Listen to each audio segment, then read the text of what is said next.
This video sponsored by SBO Digital Marketing Private Limited. இது ஒரு part time job கம்பெனிங்க. இதில் நீங்கள் வீட்டில் இருந்தே ஈஸியாக ஏர்ன் பண்ணலாம். இந்த கம்பெனி வந்து தமிழ்நாட்டில் தாங்க லொக்கேட்டாக இருக்குது. ஸ்கிப் பண்ணாதீங்க, பெரிய தப்பு. தினம் 300 ரூபாய் சம்பாதிக்க அரிய வாய்ப்பு. இன்ஸ்டாகிராம், ஃபேஸ்புக் பயன்படுத்த தெரிந்தால் போதும். Content post and content publishing மூலமா தினம் 300 ரூபாய் சம்பாதிக்கலாம். இந்த வேலை செய்ய 5 நிமிடம் போதும். Work training support, group communication support, all language customer live chat support, முக்கியமா சொந்தமா ஒரு பிசினஸ் ஸ்டார்ட் பண்ற அளவுக்கு உங்களால கற்றுக்கொள்ளவும் முடியும், சம்பாதிக்கவும் முடியும். இந்த வேலை வாய்ப்பு வழங்குவது 5 வருடத்திற்கு மேல ரன் ஆகிட்டு இருக்க நம்ம தமிழ்நாட்டு company school of business organisation private limited. மேலும் விவரங்களுக்கு டிஸ்கிரிப்ஷன்ல கொடுத்திருக்க நம்பருக்கு வாட்ஸ்அப் பண்ணுங்க. இன்றைக்கி வீடியோவில் என்ன பார்க்க போகிறோன்னா, ஆப்பம் ரெசிபிக்கு எப்படி மாவு அரைக்கிறதுன்னு தான் பார்க்க போகிறோம்.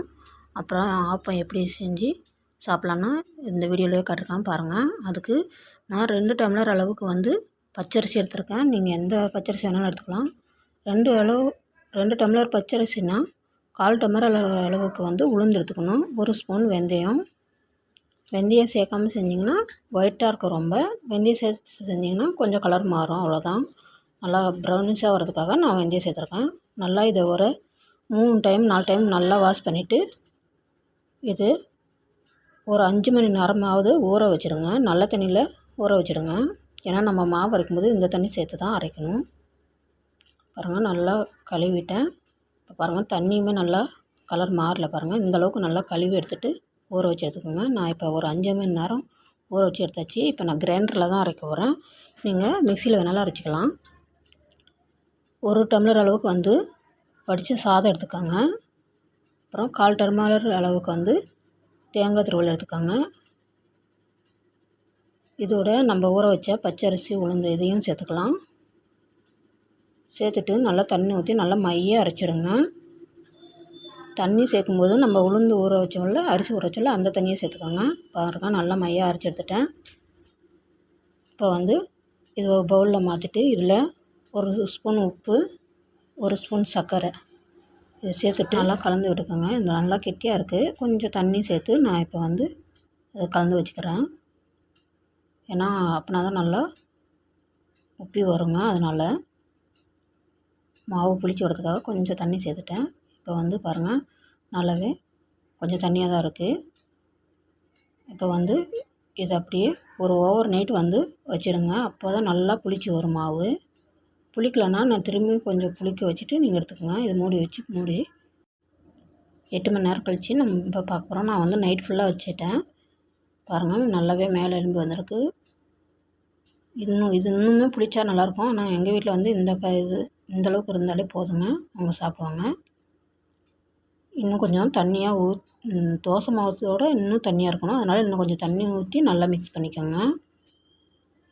இப்போ பாருங்கள், ஆப்பச்சட்டி நல்லா சூடாக இருக்கணுங்க. சூடாக இருக்கும்போது தான் மாவு ஊற்றணும். இல்லைன்னா இந்த பபுள்ஸாக ஓட்டையாக வரும்ல, அது வராதுங்க. ஊற்றிட்டு கடையை இப்போ 2 சுற்று சுற்றிட்டு நடுவில் மாவு கொஞ்சம் அதிகமாக இருக்கிற மாதிரியே விடுங்க. இப்போ உங்களுக்கு வீடியோவில் தெரியணுக்கோசரம் நான் வந்து மூடி போடாமல் உங்களுக்கு காமிக்கிறேங்க. பாருங்கள், நல்லாவே தெரியுது பாருங்கள். சைட்லாம் இப்போ வந்து கலர் மாறி வருது. சென்டர்லையுமே நல்லா கொஞ்சம் மாவு அதிகமாக இருக்கிறது.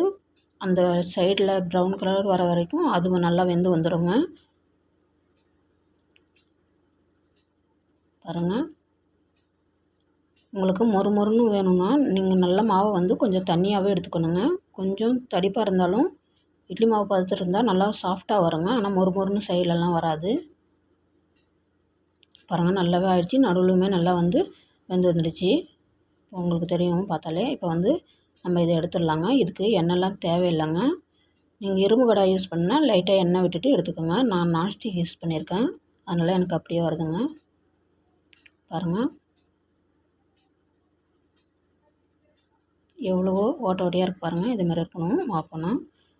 திரும்பியும் ஊற்றும்போது நீங்கள் கடாயை நல்லா ஒரு துணி வச்சு துடைச்சிட்டு திரும்பி ஊற்றிக்கோங்க. பாருங்கள், நான் வந்து அடுப்பை கொஞ்சம் லோ ஃப்ளேமில் வச்சேன், அதனால் பபுள்ஸ் அந்த அளவுக்கு வரல. நீங்கள் ஹை ஃப்ளேமில் வச்சுட்டு நீங்கள் மாவு ஊற்றிட்டு 2 சுற்று சுற்றுனீங்கன்னா தான் நல்லா பபுள்ஸாக வரும். பாருங்கள், எடுத்தாச்சு, அவ்வளோதாங்க. இந்த ஆப்பத்துக்கு சிக்கன் கிரேவி, முட்டை குருமா, இல்லைன்னா வெஜிடபிள் குருமா கூட நல்லா தாங்க இருக்குங்க. நீங்கள் கண்டிப்பாக ட்ரை பண்ணி பாருங்கள். நான் வந்து இன்றைக்கி சிக்கன் கிரேவி தான் செஞ்சு எடுத்துருக்கேன். நீங்களும் கண்டிப்பாக இதேமாதிரி வீட்டில் ட்ரை பண்ணி பார்த்துட்டு எப்படி இருந்ததுன்னு கமெண்டில் மறக்காமல் சொல்லுங்கள். அப்படியே இந்த வீடியோ பிடிச்சிருந்தா இந்த சேனலையும் சப்ஸ்கிரைப் பண்ணிக்கோங்க. பக்கத்தில் இருக்கிற பெல் ஐக்கனையும் கிளிக் பண்ணிக்கோங்க. ஃபஸ்ட் டைம் பார்க்குறவங்க இருந்தால் மறக்காமல் சப்ஸ்கிரைப் பண்ணிவிடுங்க. தேங்க்யூ ஃபார் வாட்சிங்.